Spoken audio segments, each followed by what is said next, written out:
우리에게 주시는 하나님의 말씀은 사도행전 2장 42절에서 47절까지의 말씀입니다. 다 함께 일어나셔서 하나님의 말씀을 경청하겠습니다. 그들이 사도의 가르침을 받아 서로 교제하고 떡을 떼며 오로지 기도하기를 힘쓰니라. 사람마다 두려워하는데 사도들로 말미암아 기사와 표적이 많이 나타나니 믿는 사람이 다 함께 있어 모든 물건을 서로 통용하고 또 재산과 소유를 팔아 각 사람의 필요를 따라 나누어주며 날마다 마음을 같이하여 성전에 모이기를 힘쓰고 집에서 떡을 떼며 기쁨과 순전한 마음으로 음식을 먹고 하나님을 찬미하며 또 온 백성에게 칭송을 받으니 주께서 구원받는 사람을 날마다 더하게 하시니라. 이것은 하나님의 말씀입니다. 아멘. 예비 참석 여러분들에게 우리 하나님의 은혜와 평강이 넘치시기 바랍니다. 우리가 가장 이상적으로 생각하는 교회는 초대 예루살렘 교회입니다. 많은 교회들이 사도행전에 기록된 초대교회 모습 본받기를 소망합니다. 초대교회로 돌아가자, 초대 예루살렘 교회를 본받자는 구호를 곳곳에서 들을 수가 있습니다. 과연 초대 예루살렘 교회는 어떤 교회일까요? 오늘은 사도행전 2장에 나온 초대교회 모습을 통해서 동안교회를 향하신 우리 하나님의 기대와 소원이 무엇인지를 함께 생각해 보기를 원합니다. 먼저 초대 예루살렘 교회는 하나님 말씀의 가르침을 잘 받는 교회였습니다. 41절 말씀 보니까 저희가 사도의 가르침을 받았다고 말씀해요. 사도들은 열심히 성도를 가르쳤고 성도들은 마음을 열고 그 말씀을 받아들인 겁니다. 우리 신앙은 하나님의 말씀에 세워집니다. 성경을 통해서 하나님의 뜻을 알고 말씀으로 성장하고 말씀을 행함으로 하나님이 사람으로 인정을 받습니다. 말씀에 근거하지 않으면 아무리 오랫동안 신앙생활을 한다 할지라도, 아무리 열심을 낸다 할지라도 올바른 신앙을 가질 수가 없습니다. 그런 신앙은 쉽게 무너지는 겁니다. 이걸 너무도 잘 아는 사도들은 열심을 다해서 교인들을 가르쳤습니다. 성경은 믿음은 들음에서 나며 들음은 그리스도의 말씀으로 말미암는다고 말씀해요. 우리가 좋은 믿음 갖기를 원한다면, 우리가 하나님이 인정하신 그런 신앙 갖기 원한다면 무엇보다 먼저 말씀을 드려야 하는 겁니다. 말씀을 통해서 하나님이 누구시며 우리를 얼마나 사랑하시는지, 예수 그리스도가 어떤 분인지 알아야 그분을 믿고 의지할 수가 있는 겁니다. 또한 말씀을 듣는다는 것은 그 말씀을 행하는 것을 의미해요. 요한계시록 1장 3절 말씀 보면 이 애언의 말씀을 읽는 자와 듣는 자와 그 가운데 기록된 것을 지키는 자가 복이 있다고 말씀해요. 우리 말씀을 세 종류의 사람, 읽는 자, 듣는 자, 그 가운데 기록된 것을 지키는 자들에게 복이 있다는 말씀으로 해석하는데, 헬라어 본문에 보면 조금 의미가 달라요. 읽는 자는 단수로 돼 있고, 그리고 듣고 지키는 자는 복수로 돼 있습니다. 그래서 우리는 모두 성경을 가지고 있지만 초대교회 교인들은 개인이 성경을 가진 경우가 많지 않아요. 교회가 성경을 소유했습니다. 그래서 교인들이 교회에 오면 한 사람이 성경을 낭송하고, 그리고 다른 사람들은 그 말씀을 듣는 겁니다. 우린 성경을 읽는다는 이야기를 자주 하기 때문에 성경이 문자 언어로 기록됐다고 생각하지만 실제 문자 언어가 아니라 그림 언어로 기록되었습니다. 말씀을 읽고 해석하는 그런 언어가 아니라 말씀을 듣고 그 세계 속에 들어가서 내가 말씀과 하나가 되는 겁니다. 또한 듣고 행하는 자를 두 종류의 사람처럼 해석하는데, 헬라 본문에 보면 호이라고 하는 하나의 관사로 연결해요. 그 정확히 번역하면 말씀을 듣고 행하는 사람이 복이 있다. 말씀을 듣는 자와 그 말씀을 행하는 자가 복이 있는 게 아니고 말씀을 듣고 행하는 자. 다시 말씀드리면 말씀을 듣는다는 것은 곧 그 말씀을 행하는 것을 의미합니다. 듣는 것과 행하는 것이 서로 분리된 게 아니라는 거예요. 하나님께서 아브라함에게 이삭을 바치라는 그 말을 들었을 때 아브라함은 즉시 그 말씀을 행했습니다. 창세기 22장 3절 말씀 보면 아브라함이 아침 일찍 일어나 하나님이 자기에게 지시한 곳으로 갔다. 아들을 바치라 말씀하니까 내가 언젠가 바치겠다는 그런 생각만 한 게 아니고 아침 일찍 일어나서 아들을 데리고 모리아산으로 갔다고 성경을 말씀합니다. 예수님이 제자들에게 나를 따라오라 하시니 제자들이 즉시 모든 것을 버리고 주님을 따랐습니다. 성경은 분명하게 말씀합니다. 말씀을 듣고 행하는 사람이 온전한 신앙이다. 바로 그런 사람에게 하나님께서 놀라운 은혜와 복을 주신다고 성경은 약속하고 있습니다. 이전에 제가 봉산교회에 예배가 끝나면 보통 1시간 정도 성경 공부를 해요. 그 성경 공부는 원로 장로님, 장로님, 권사님들이, 중리들이 주로 참여하기 때문에 초신자가 그 공부에 오는 경우가 많지 않아요. 근데 어느 날 보니까 50대 중반 된 한 남자분이 그 성경 공부에 참석했습니다. 그분의 이야기를 들었더니 부인은 집사님으로 여러 번 전도하고 교회 가자 했는데 좀처럼 말을 듣지 않다가 어떻게 마음을 정하고 그 성경 공부에 참석한 거예요. 교회에 나온 겁니다. 그리고 교회에 나온 첫 주부터 공부에 참석을 했어요. 한 3주가 지났더니 그 부인참 저를 찾아와서 감사 인사를 해요. 목사님 고맙습니다. 제가 왜 그러냐 물었더니 자기 남편 이야기합니다. 그 남편이 결혼해서 지금까지 입만 열면 욕을 한다는 거예요. 하루에도 수백 자릿씩 욕을 한다는 겁니다. 그분 직업이 광주 교도소 교도관이에요. 늘 죄인들과 함께 살다 보니까 입에 욕이 배는 겁니다. 근데 그 전주에 제가 야고보서 3장 말씀을 나누면서 혀를 주의하라, 좋은 말을 사용하라, 이 말씀을 나눴어요. 근데 그분이 그 말씀을 듣자마자 욕을 그쳐버린 겁니다. 평생 욕만 하던 남편이 욕을 그치니까 너무도 좋아서 저에게 감사 인사하면서 목사님 한 가지 더 부탁합시다 그래요. 무슨 일인가 물었더니 우리 남편이 화를 잘 내는데 다음 주는 화내지 말라고 말씀해 주십시오. 근데 이분이 말씀을 들으면 그대로 행하는 겁니다. 처음에 교회에 올 때 아주 얼굴이 어두웠어요. 우울증이 심했다는 겁니다. 근데 말씀을 듣고 그 말씀을 행하면서 그가 달라지기 시작했습니다. 정말 교회에 오는 것을 보면 마치 천사의 얼굴을 하는 것처럼 환한 얼굴로 예배당에 들어와요. 제가 그분에게 물었습니다. 교회 나오기 전과 나온 후에 어떤 차이가 있습니까? 목사님, 제 마음이 변하니 온 세상이 달라졌습니다. 제가 평생 동생과 의절에 살았는데 이제 동생과 화목하게 됐고 많은 사람과 좋은 관계를 이루게 됐습니다. 얼마나 좋아한지 몰라요. 근데 그 교회 예배 시간이 바뀌어서 더 이상 성경 공부를 할 수 없게 됐어요. 3개월이 지난 후에 그 부인 집사님이 아주 어두운 얼굴로 저를 찾아와서 목사님, 제 남편 옛날로 돌아가 버렸습니다. 그런 이야기 하더라고요. 그 말씀 듣고 제가 깨달은 게 있습니다. 아무리 말씀을 듣고 은혜 받고 그의 삶이 변화됐다 할지라도 계속해서 말씀에 공급받지 못하면 그의 영혼은 옛날로 돌아가 버리는 겁니다. 하나님의 말씀은 생명의 양식이잖아요. 우리가 좋은 음식 한 번 먹었다 해서 평생 건강히 살 수 없는 것처럼 하나님의 말씀도 마찬가지입니다. 계속해서 말씀의 공급을 받아야 우리 영혼이 살아가는 겁니다. 근데 많은 사람들은 가끔 과거 이야기예요. 내가 언젠가 성경을 다 외웠다. 내가 언젠가 좋은 성경 공부 프로그램에 참석했다. 그러나 지금은 더 이상 아닌 분들을 많이 만납니다. 우리가 과거에 성경을 다 외웠다 할지라도 좋은 성경 공부 프로그램에 참석했다 할지라도 지금 말씀 공급받지 못하면 그의 영혼은 죽어가는 거예요. 이걸 너무도 잘 아는 사도들은 열심을 다해서 성도들을 가르쳤고 성도들은 마음을 열고 그 말씀을 받아들인 겁니다. 둘째로 기사와 표적이 있는 그런 교회가 되어야 됩니다.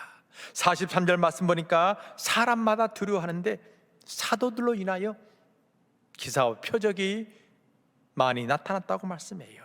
초대교회 성도들은 놀라우신 하나님의 기적의 은혜를 체험했습니다. 아니, 하나님께서 교회 가운데 임하셔서 놀라운 기적의 은혜를 베풀어 주신 것입니다. 우리가 2장 그리고 바로 이어서 3장에 보면 하나의 기적 사건을 소개합니다.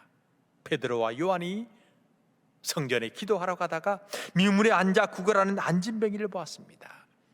이 사람을 불쌍히 여긴 베드로와 요한은 은과 금은 내게 없거니와 내게 있는 것으로 내게 주노니 나사렛 예수의 이름으로 일어나 걸으라고 명합니다. 그자 그가 곧 발목에 힘을 얻고 일어서 뛰며 성전에 들어갔다고 말씀해요. 베드로와 요한이 우리와 같은 평범한 사람이 예수 그리스도의 이름으로 병자를 고쳤다는 겁니다.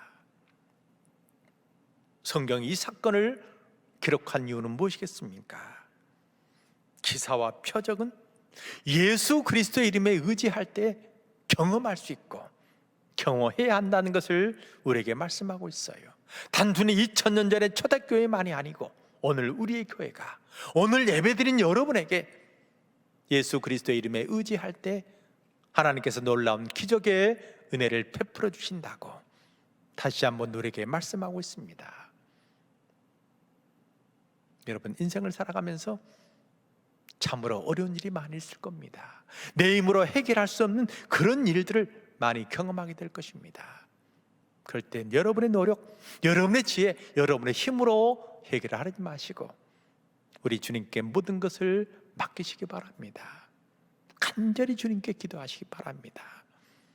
나를 불쌍히 여겨달라고, 나를 긍휼히 여겨달라고, 주님의 이름으로 내 삶의 모든 문제를 해결해 달라고 여러분이 간절히 기도하면 하나님께서 여러분의 기도를 들으시고 놀라운 기적의 은혜를 베풀어 주실 것입니다. 늘 삶 속에 하나님의 놀라운 기적의 역사를 체험하는 여러분이 다 되시기를 바랍니다. 셋째로, 성도 간의 교제, 마음을 여는 친구가 있는 교회가 되어야 됩니다. 44절 말씀 보니까 믿는 사람이 다 함께 있어 모든 물건을 통용하고 또 재산과 소유를 팔아 각 사람의 필요에 따라서 나눠줬다고 말씀해요. 초대 예루살렘 교회는 성도 간의 사랑이 넘치는 그런 교회였어요. 자기가 가진 모든 것을 필요한 사람에게 나눠줄 정도로 사랑이 있는 교회였습니다. 교회의 참된 모습은 친교에 있어요. 지금 코로나 때문에 교회의 친교가 약화된 것, 이게 바로 가장 큰 아픔입니다. 왜요? 성도 간의 사랑의 교제를 하는 그런 교회, 이런 교회가 하나님 보시기에 아름다운 교회예요. 만일 교회에 사랑이 없으면, 그 사랑의 교제가 없으면 교회는 단순히 인간의 모임에 불과한 겁니다. 왜요? 교회는 하나님의 사랑으로 시작하고 그 사랑을 전하는 것이 바로 교회이기 때문이에요. 우리가 요한일서 1장 3절 말씀 보니까 우리가 보고 들은 바를 너희에게 전함은 너희로 우리와 사귐이 있게 하려 함이니 우리의 사귐은 아버지와 그 아들 예수 그리스도와 함께 함이라고 말씀해요. 우리에게 복음이 전해진 그 목적 자체가 서로 간의 교제, 사귐을 갖게 함이라. 근데 성도 간의 사귐은 너와 나 1대1의 사귐이 아니에요. 우리가 깊은 사랑의 교제를 나누면 하나님도 함께 하시고 예수님이 우리와 동행하신다는 겁니다. 근데 우리가 만일 서로에게 등을 돌려버리면 하나님도 떠나고 예수 그리스도도 우리를 떠나신다고 성경은 말씀하고 있습니다. 많은 사람들이 오랫동안 신앙생활하면서 오직 하나님 한 분만을 바라본다는 그런 생각 때문에 옆 사람과 탐을 치고 전혀 교제를 나누지 않으면서 신앙생활 한 분도 있습니다. 그러나 성경은 분명히 말씀해요. 우리가 정말 하나님과 함께 하기를 원한다면, 우리가 예수 그리스도와 함께 하기를 원한다면 서로 간에 깊은 사귐을 가져라, 서로 간에 사랑의 교제를 나누라고 성경은 말씀하고 있습니다. 여러분들 옆에 분들을 대하실 때 그냥 대하지 마시고 저분 때문에 하나님이 나와 함께 하시는구나. 저 사람 때문에 예수 그리스도가 나와 동행하시는구나. 그런 마음으로 서로를 대하시기 바랍니다. 그때 옆에 있는 분들이 얼마나 소중한지, 얼마나 귀한지 새롭게 깨닫게 될 것입니다. 우리 옆에 붙는 거 서로 인사 한번 하시죠. 반갑습니다. 고맙습니다. 항상 그런 따뜻한 마음으로 서로를 대할 때 동안교회가 천국으로 변하는 놀라운 역사가 일어나게 되실 것입니다. 마지막으로 칭송받는 교회, 하나님께 받은 그 은혜를 함께 나누는 교회가 돼야 돼요.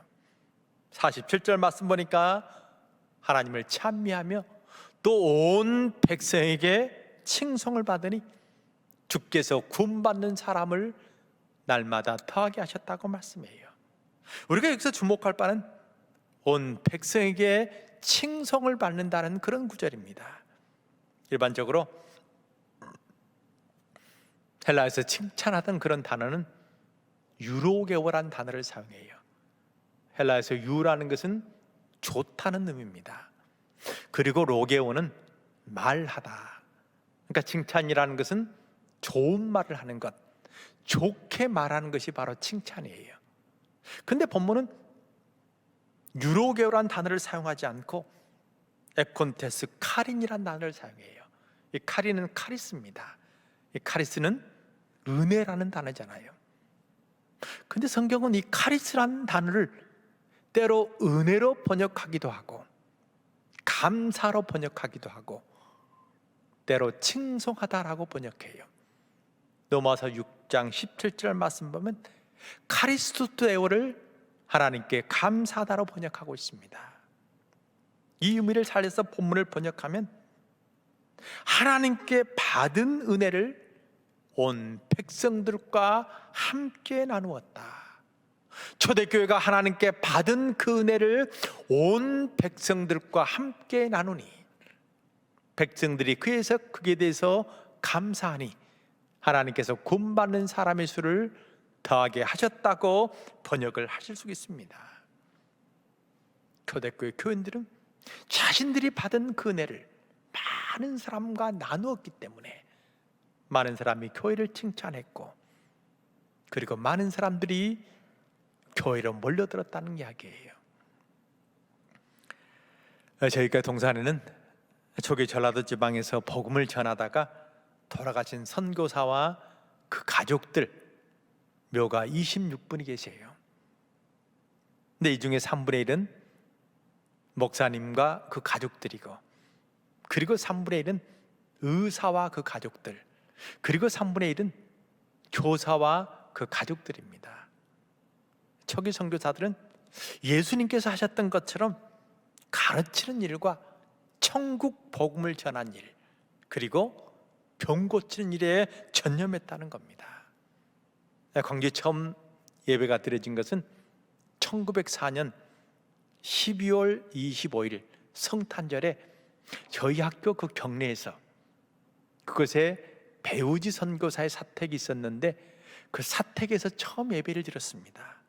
이 배우지 선교사는 이 백성에게는 복음 외에는 결코 희망이 없다는 그런 생각으로 헌신적으로 사용했어요. 그는 사역하면서 여러 차례 아내를 잃었습니다. 그리고 결혼하고 또 아내를 잃고 그러니까 2명의 아내를 잃었습니다. 그리고 1명의 아들을 잃었어요. 그런데 절망하지 않고 죽기까지 복음을 전하고 그리고 우리 학교에 있는 그 선교 동산에 묻혀 계십니다. 순천에 활동했던 코이시란 선교사는 하루 차이로 4살 된 아들과 2살 된 딸을 잃었습니다. 그러니까 처음으로 순천에 복음을 전하러 갔는데 이질에 걸린 한국인이 그 아이들에게 우유를 준 거예요. 아이들이 그 우유 마시고 바로바로 세상을 떠났습니다. 저희 학교 가면 그 어린아이 묘가 나란히 있어요. 그 묘를 볼 때마다 얼마나 가슴이 아픈지 몰라요. 그 아내가 아들을 잃은 충격 때문에 나중에 정신 문제가 생겼습니다. 근데 죽기 30분 전에 정신이 돌아왔어요. 근데 마지막 유언이, 내가 조금만 더 늦게 그곳에 갔더라면 내 아이를 잃어보지 않았을 텐데, 내가 조금만 늦게 갔더라면, 그 말하고 세상을 떠나셨다는 겁니다.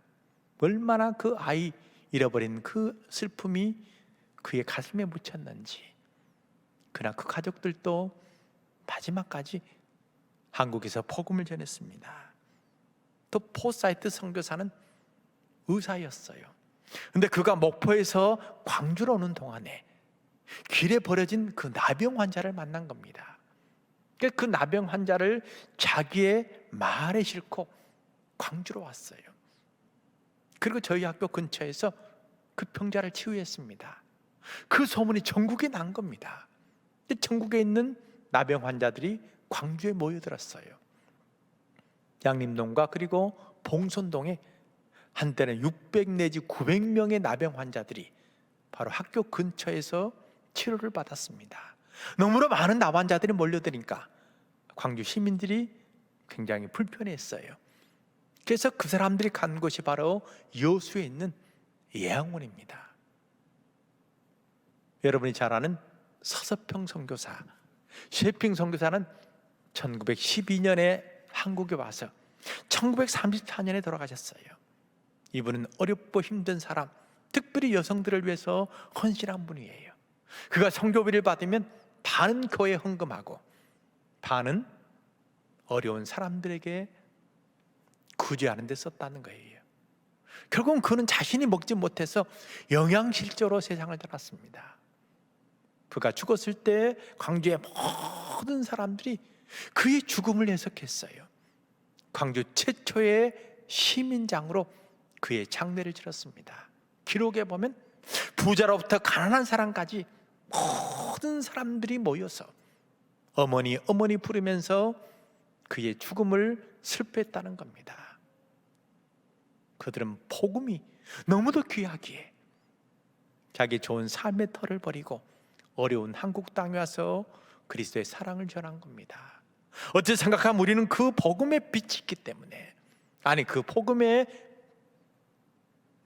그들의 헌신 노력 때문에 오늘 이렇게 하나님을 섬기며 하나님의 은혜 가운데 살 수 있습니다.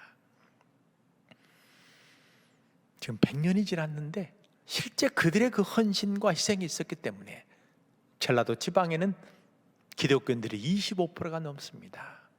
많은 곳은 35%까지 돼요. 저희 학교 근처에 있는 그 양림동인데 저희 학교인데 거기는 거의 모든 사람이 교회를 다닙니다. 지금까지 그곳은 술집이 없어요. 왜? 모두가 교인이기 때문에. 바로 그들의 희생과 헌신이 100년이 지난 오늘까지도 많은 사람들에게 예수 그리스도를 섬기고 그 은혜를 누리고 감사하는 그런 역사를 보여준 겁니다. 동안교회는 참으로 좋은 교회입니다. 아멘이 없으시네요. 참으로 좋은 교회입니다. 우리 하나님이 함께 하신 교회입니다.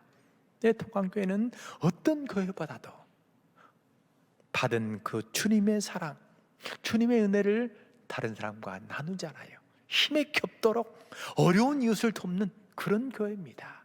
세계 선교에 앞장서는 교회예요. 그렇다면 주님께서 오늘 우리에게 또 바라시는 것은 지금까지처럼, 아니 지금보다 더 열심히 많은 사람들에게 주님의 사랑을 나누기를 원하십니다. 세계 선교에 더욱더 힘을 쓰기를, 헌신하기를 우리 주께서 원하신다는 겁니다. 우리가 받은 사랑, 우리가 받은 그 은혜를 우리만이 간직한 게 아니라 그 사랑을 함께 모든 사람과 나눔으로 온 백성의 칭송을 받으면 주께서 구원받는 사람을 날마다 더하게 하시는 놀라운 은혜를 베풀어 주실 것입니다. 선교주의를 맞이해서 우리가 받은 그 복음의 빛을 많은 사람들에게 나눠주는, 갚아주는 그런 사역에 동참하는 여러분이 다 되시기를 바랍니다. 기도하겠습니다.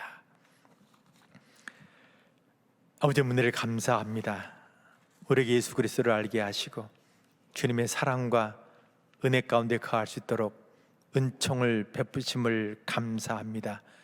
우리가 받은 사랑, 우리가 받은 그 은혜를 많은 사람과 함께 나눌 수 있게 하시고 그를 통해서 하나님이 기뻐하시고 주께서 은혜를 베풀어 주셔서 구원받는 사람의 수가 날마다 더하는 역사를 이루어 주시옵소서.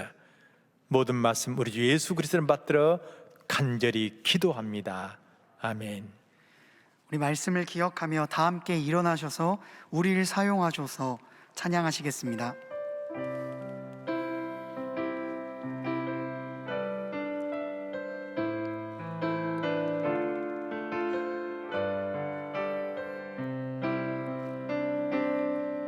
우리에겐 소원이 하나 있네. 주님 다시 오실 그날까지 우리 가슴에 새긴 주의 십자가 사랑 나의 교회를 사랑케 하네. 주의 교회를 향한 우리 마음 희생과 포기와 가난과 고난 하물며 죽음조차 우릴 막을 수 없네. 주의 교회는 이 땅의 희망. 교회를 교회되게 교회를 교회되게 예배 예배되게 우릴 사용하소서. 진정한 부흥의 날 오늘 임하도록 우릴 사용하소서. 교회를 교회되게 교회를 교회되게 예배 예배되게 우릴 사용하소서. 진정한 부흥의 날 오늘 임하도록 우릴 사용하소서. 성령 안에 예배하리라. 성령 안에 예배하리라. 자유의 마음으로 사랑으로 사역하리라. 교회는 생명이니 교회를 교회되게 예배 예배되게 우릴 사용하소서. 진정한 부흥의 날 오늘 임하도록 우리 다시 한번 주님을 찬양하며 나가도록 하겠습니다. 교회를 교회되게 교회를 교회되게 예배 예배되게 우릴 사용하소서. 진정한 부흥의 날 오늘 임하도록 우릴 사용하소서. 아멘. 2월 이달의 말씀을 함께 선포하시겠습니다. 높음이나 깊음이나 다른 어떤 피조물이라도 우리를 우리 주 그리스도 예수 안에 있는 하나님의 사랑에서 끊을 수 없으리라. 아멘. 이제는 우리 주 예수 그리스도의 은혜와 아버지 하나님의 무한하신 사랑과 성령의 교통하심이 하나님을 찬미하며 온 백성들에게 칭송을 받아서 주께서 날마다 구원받는 사람의 수를 더하게 하는 놀라운 은혜를 체험하기 원하는 동안의 청년들과 그의 삶 가운데 이제부터 영혼까지 함께 하옵시기를 간절히 축원하옵나이다. 아멘.